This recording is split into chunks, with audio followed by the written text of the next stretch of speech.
रूस यूक्रेन महायुद्ध में पलड़ा किसका भारी है? 2 महीने के संग्राम में यह सवाल अब भी उलझा हुआ है, अब भी बरकरार है। लेकिन जो सामने है वो ये कि सिर्फ यूक्रेन ही तबाह और बर्बाद नहीं हो रहा, रूस भी मुश्किल में फंसता जा रहा है। रूस युद्ध मैदान में अपने कर्नल जनरल को भी खो रहा है और अपनी गैस इंडस्ट्री के दिग्गजों को भी। रूस में इस वक्त बिजनेस टाइकून की मौत की मिस्ट्री चर्चा पर है।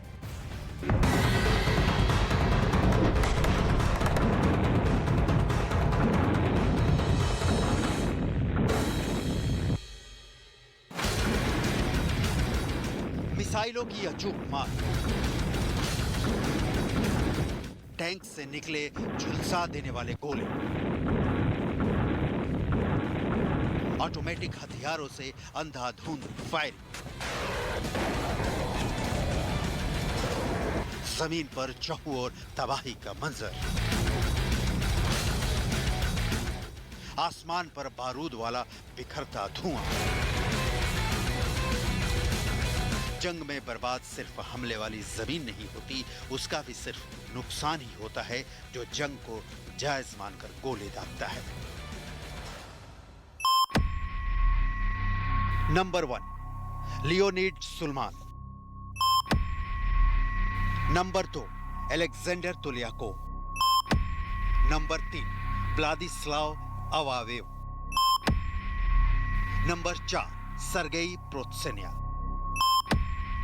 Number 5 Mikhail Watford.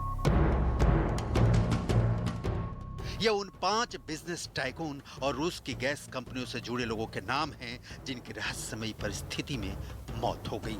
इन लोगों की मौत के कारण अलग अलग बताए गए, लेकिन इन सब का रिश्ता आखिरकार उस नेचुरल गैस से है जो पूरे यूरोप के घरों को रोशन करता है, कपकपा देने वाली ठंड में भोजन देता है।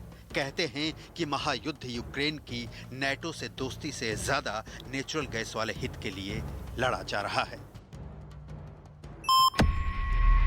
24 फरवरी को युद्ध की शुरुआत के बाद और उसके ठीक बाद इन 5 रूस के रसूखदार लोगों की मौत ने बहुत बड़े सवाल खड़े कर दिए हैं। पुतिन के युद्ध के फैसले का यह भी एक अंजाम है।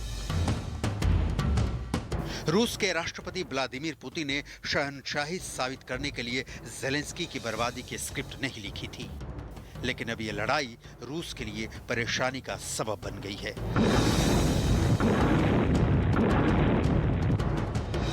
इसलिए नहीं कि रूस के सैनिकों के हताहतों की संख्या ने पुतिन को हताश किया है, ये इसलिए भी नहीं कि ज़ेलेंस्की की अब तक की युद्ध नीति ने रूसी सैनिकों को परेशान कर रखा है। वो इसलिए कि इस जंग में पुतिन अब तक बहुत कुछ खो चुके हैं। उन लोगों को खो रहे हैं जो रूस की अर्थव्यवस्था की रीढ़ है, जिनके चलते ब्रिटेन और जर्मनी जैसे देश नेटो में होते हुए भी यूक्रेन के साथ जंग नहीं लड़ पा रहे।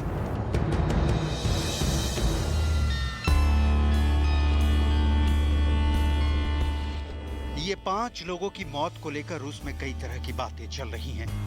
60 साल के Leonid Suleiman Gazprom gas company में बड़े पद पर थे। उनकी जब लाश मिली तो वो खून से लथपथ थे, लेकिन ये मौत मिस्ट्री बन गई, कातिल का पता नहीं चला। इसी तरह अलेक्जेंडर तुलियाकोव को उनकी प्रेमिका ने मृत पाया। जिस दिन यूक्रेन पर हमला हुआ उसके ठीक एक दिन बाद पता चला कि अलेक्जेंडर को मौत के पहरे बुरी तरह पीटा गया था। व्लादिस्लाव अवावेव के साथ भी ऐसा ही हुआ। Vice president of Gazprom bank अपने पेंट हाउस में मृत मिले। यही नहीं, पत्नी एलेना और 13 साल की बच्ची मारिया भी मरी मिली। सर्गेई प्रोतोसेनिया तो स्पेन में फांसी के फंदे पर झूलते मिले। बिजनेस टाइकून मिखाइल वॉटफोर्ड का शव सरे के वर्जीनिया वाटर स्थित वेंटवर्थ एस्टेट के गैराज में एक माली को मिला। इन लोगों ने खुदकुशी की या इनका मर्डर कर दिया गया? अगर मर्डर हुआ तो किसने किया और क्यों किया? अगर खुदकुशी थी तो इसके पीछे की वजह क्या है? इन 5 में एक बात कॉमन है और वो है रूस का गैस वाला जखीरा। असल में पर्दे के सामने रूस और यूक्रेन की लड़ाई 2 महीने से चल रही है, लेकिन पर्दे के पीछे रूस और अमेरिका के नेतृत्व में पश्चिमी शक्तियों के बीच भी जंग जारी है। यहाँ लड़ाई हथियारों से नहीं बल्कि आर्थिक हथकंडों की मदद से लड़ी जा रही है। रूस के पास दुनिया में सबसे ज्यादा नेचुरल गैस का भंडार है। दूसरे नंबर पर ईरान और तीसरे नंबर पर कतर हैं। रूस की सरकारी कंपनी गैसप्रोम से जो कमाई होती है वो रूस के सालाना बजट का 40% होती है। गैसप्रोम अपनी सीधी पाइपलाइन से यूरोप में गैस पहुंचाती है। यूरोप रूसी तेल और गैस कंपनी का सबसे बड़ा बाजार है और यही यूरोपीय देश यूक्रेन के साथ खड़े नजर आ रहे हैं। पर्दे की ओट से ही सही जेलेंस्की को लड़ाई के लिए हथियार भेज रहे हैं। यूरोप इस कदर रूस के गैस पर निर्भर है कि रूस अगर सप्लाई स्लो कर दे तो कई देशों की ठंड में जमने की नौबत आ जाएगी। लेकिन यूरोप तो बाद में जमेगा, पहले उस कंपनी से जुड़े लोगों की लगातार हो रही मौतों का सवाल है जो रूस के तेल और गैस का पूरा कारोबार चलाते हैं। 5 लोगों में से 2 तो उस गैसप्रोम के ही कर्ता धर्ता थे। यहाँ रूस की 6 बड़ी कंपनियों के बारे में आपको जरूर जानना चाहिए।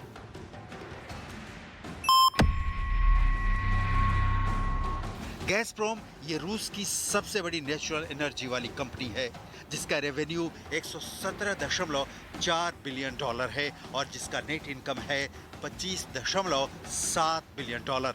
दूसरे नंबर की कंपनी है रोजनेफ्ट।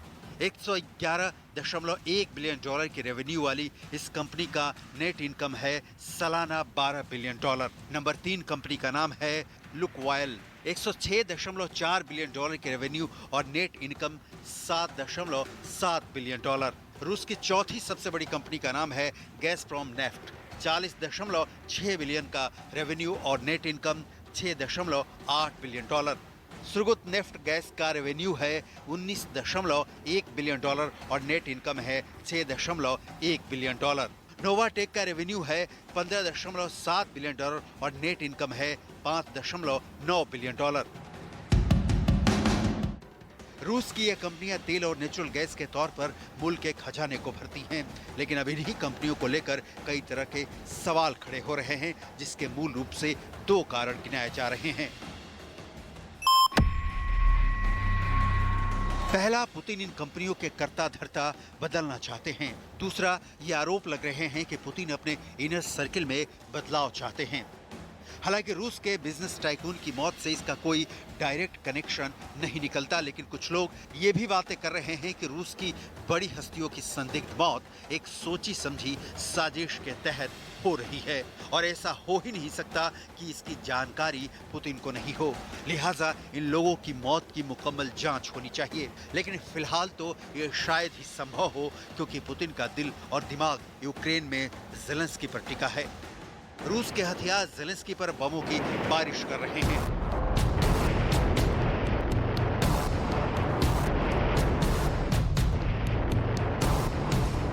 हालांकि रूस को इसमें काफी हानि उठानी पड़ी है। यूक्रेन का दावा है कि 24 फरवरी को जंग की शुरुआत के बाद से रूसी सेना के 20,000 से ज्यादा सैनिक मारे जा चुके हैं। इस दौरान रूसी सेना के 8 जनरल और 34 कर्नल भी मारे जा चुके हैं। रूस के जिन 8 जनरल को यूक्रेन ने मारने का दावा किया है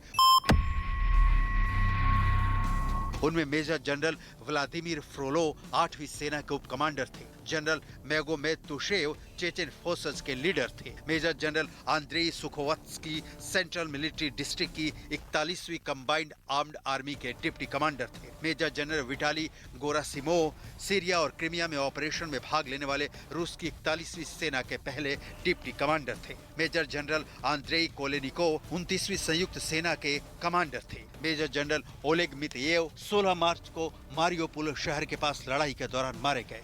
लेफ्टिनेंट जनरल एंड्री मोड वीचोव 19 मार्च को खेसोन क्षेत्र में मारे गए। लेफ्टिनेंट जनरल याको रेंजात्सेव रूस की 49वीं संयुक्त सेना के कमांडर थे। जंग, जख्म, मौत, आंसू, सिसकी और हिचकी बांटती है, दर्द देती है और ये दर्द सिर्फ जेलेंस्की को नहीं पुतिन को भी हो रहा होगा। लड़ाइयाँ देश के लिए लड़ी जाती हैं, लेकिन पुतिन जैसी शख्सियत इस बात का ख्याल रखते हैं कि मारने के चक्कर में खुद न मारे जाएं। दुर्भाग्य से पुतिन के साथ यही हो रहा है। रूस अपने कामयाब लोगों को खो रहा है और इसकी वजह सिर्फ और सिर्फ वो लड़ाई है जो दिनों दिन लंबी और थका देने वाली होती जा रही है, जिसका हासिल अब तक कुछ नहीं है।